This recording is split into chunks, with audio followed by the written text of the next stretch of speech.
Yeah, hello everyone. So I'll start with the final course demonstration. Here, first we have a main home screen where we have a gravity room, a FOV room, and a teleport room. For each of the functionalities, we will be taken to individual rooms. Here we have added one extra layer on top of the homework 3 where we had one sun and one earth kind of setup. Here also a moon is added, so a three body problem is demonstrated where each of them is rotating around opposite either of them in a different axis. So that is demonstrated here, like sun is moving, earth is moving around sun and moon is moving about earth. So now we'll go to the teleport room. It is a gaze interaction. You focus and gaze for few times, 3 seconds, and you will be teleported to the room. In the bottom part there are different steps marked, so if you look at that for a few seconds you will be moved to that position.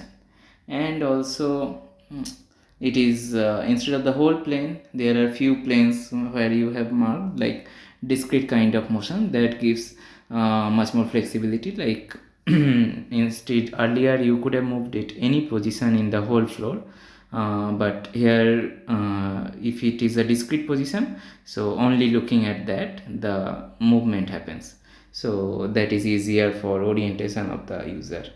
So yeah, like we can see for each of the movement I am going to that place. So also there is a home screen rotating, so if I pause and look into that home screen I will be moved to the home. So yeah, we are back to the main position of the home screen. Now we will go to the gravity room. Yeah, so here there are four objects, and based on my gauge interaction, like if I rotate like twisters kind of interactions, it will fall down. So that is demonstrated here.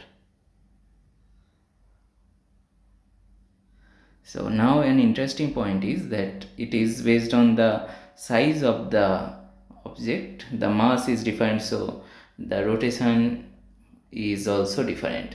Like the heavier ones don't at all move while the lighter ones move quite a lot. So that is the one demonstrated here. Now if I point here I will be again moved to home screen. So another thing to note is now that home screen and gravity room should be rearranged back to its normal position. So if I go back there, I can see that it is reset. The whole environment is reset and the spheres are their original position.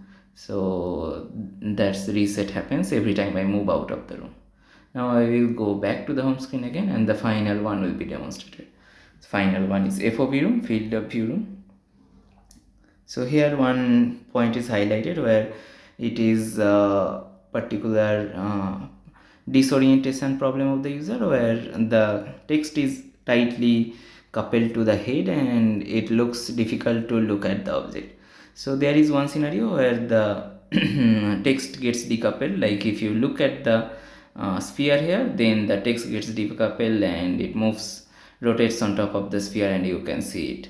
So if you go away from the sphere, then you again miss it. It gets stuck to your head. But one interesting point is why it is called FOV ROM. So now if you see, there is another change also happening in the scene. When I am on the sphere, there is in the right side a small sphere at the right bottom corner is appearing. So if I go back again, then the sphere is coming, go out. So then the text is slightly coupled and the sphere is also gone. The sphere comes at this position specifically.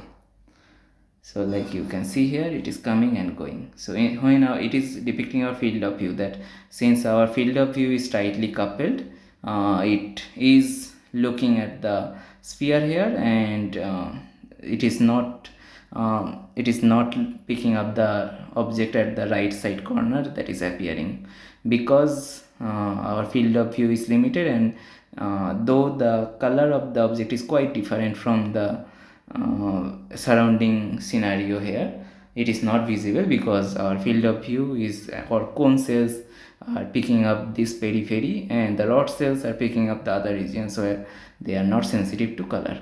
So that's what highlighted. again I can go back to the home screen and I will be moved to the original room. So that's it. Thank you guys.